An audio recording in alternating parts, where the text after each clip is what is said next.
የአእምሮ ብልህነት ምን አይነት የትምህርትና የሥራ ዘርፍ ውስጥ እንደምትገባ አመልካች ነው።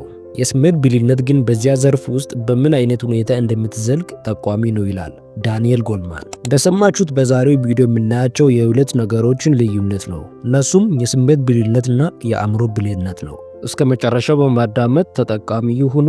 ለዚህ ቻናል አዲሶች ሰብስክራይብ በማድረግ ቤተሰብ ይሁኑ። ቀጥታ አሁን ወደ ቪዲዮ እንሂድ።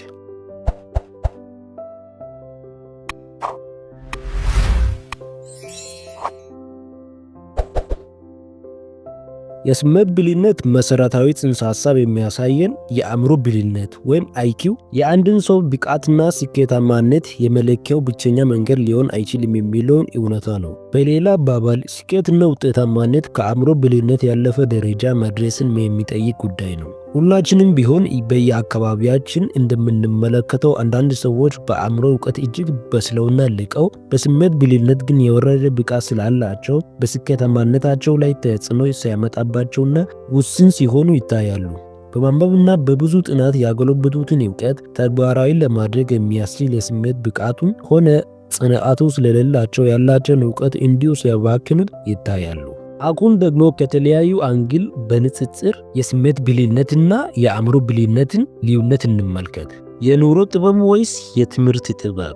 በስሜት ብልህነት የበሰለ ሰው በኑሮ ጥበብ ያደገ ሰው ነው። ሰውየው ያለው የአእምሮ እውቀት አናሳም ሆነ ብዙ ያንን ያለውን እውቀት በስሜቱ ብልህነት በሚገባ እንዲጠቀምበትና ተግባራዊነቱ ውጤት ተኮር እንዲሆን ይረዳዋል። ስለዚህም የስሜት ብልህነት የራስን ስሜት ማወቅና መቆጣጠርን እንዲሁም ደግሞ ከሌሎች ሰዎች ስሜት ጋር ግንኙነት በመፍጠር መልካም ተጽዕኖ እንድታደርግባቸው ይረዳሃል። የአእምሮ ብልህነት ብቻ ሲኖርሽ ወይም ሲኖር በአእምሮ ውስጥ ያካበስሽው እውቀት ብቻ በመደርደር ውጤትን ለማምጣትም ሆነ ሰዎችን ለማሳመን ትሞክሪያለሽ። ይህ የአእምሮ ብልህነት በአንድ ወይም በተወሰኑ የትምህርት ዘርፎች የመላቅ ጥበብ ይሰጥሻል። የስሜት ብልህነት ካልታከለበት ግን ከሰዎች ጋር በስሜት ዓለም ውስጥ ገብተሽ ግንኙነትን የመፍጠር ብቃትም ሆነ አቅሙ አይኖርሽም ወይም አይኖርህም። በሁለተኛነት የእንዴትና ለምን እውቀት ወይስ የምን እውቀት? ከሁሉ በፊት የስሜት ብልህነት ሰዎችና ሁኔታዎችን እንዴት መቅረብ እንዳለብህ ያስችልሃል። ሰዎችን አያያዝና አቀራረብ ሁኔታዊ ስለሆነና